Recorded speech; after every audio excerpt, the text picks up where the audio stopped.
ಚಿಂಚೋಳಿ ತಾಲೂಕಿನ ಚಂದ್ರಂಪಳ್ಳಿ ವಲಯದ ಅರಣ್ಯ ಪ್ರದೇಶದಲ್ಲಿ ವನ್ಯಪ್ರಾಣಿಗಳನ್ನು ಬೇಟೆಯಾಡಲು ಬಂದ ಅಂತಾರಾಜ್ಯ ಆರೋಪಿಗಳನ್ನು ಬೆನ್ನಟ್ಟಿ ಹೋದಾಗ ಒಬ್ಬ ಆರೋಪಿ ಸಮೇತ ಒಂದು ನಾಡ ಬಂದೂಕು ಹಾಗೂ ಮದ್ದು ಗುಂಡುಗಳು, ಶಿಕಾರಿ ಟಾರ್ಚ್ಗಳು ವಶಪಡಿಸಿಕೊಂಡು ಪ್ರಕರಣವನ್ನು ದಾಖಲಿಸಿಕೊಂಡು ಆರೋಪಿಯನ್ನು ನ್ಯಾಯಾಂಗ ಬಂಧನಕ್ಕೆ ಒಪ್ಪಿಸಲಾಗಿದೆ ಎಂದು ಉಪ ಅರಣ್ಯ ಸಂರಕ್ಷಣಾಧಿಕಾರಿ ಸುಮಿತ್ ಕುಮಾರ್ ಪಾಟೀಲ್ ತಿಳಿಸಿದರು.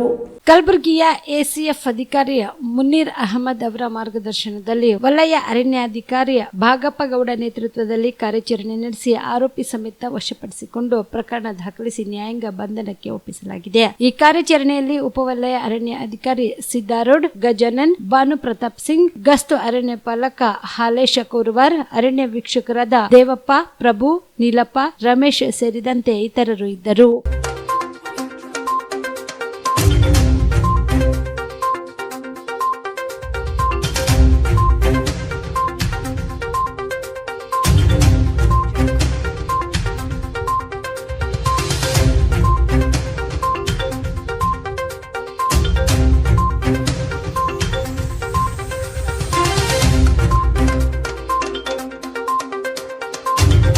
ನವಜೀವನ ಬ್ಲಡ್ ಸೆಂಟರ್ ಕಲಬುರಗಿ ಜಿಲ್ಲೆಯ ಬೃಹತ್ blood bank Navajeevan blood centre ನಲ್ಲಿ ಎಲ್ಲಾ ಗ್ರೂಪ್ ನ ರಕ್ತದ ಜೊತೆಗೆ ಎಸ್ಡಿಪಿ, ಪಿಆರ್ಪಿ, ಆರ್ಡಿಪಿ, ಎಫ್ಎಫ್ಪಿ, ಪ್ಲೇಟ್ಲೆಟ್ಸ್ 24x7 ಲಭ್ಯ.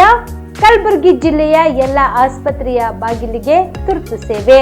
ಹೆಚ್ಚಿನ ಮಾಹಿತಿಗಾಗಿ ಸಂಪರ್ಕಿಸಿ ಓಲ್ಡ್ ಆರ್ಟಿಒ ಕಚೇರಿ, ಎಎಸ್ಎಂ ಆಸ್ಪತ್ರೆ ಹತ್ತಿರ, ಕಲಬುರಗಿ. ಮೊಬೈಲ್ ನಂಬರ್ 8147796454 ಮತ್ತು 08472240066 240066.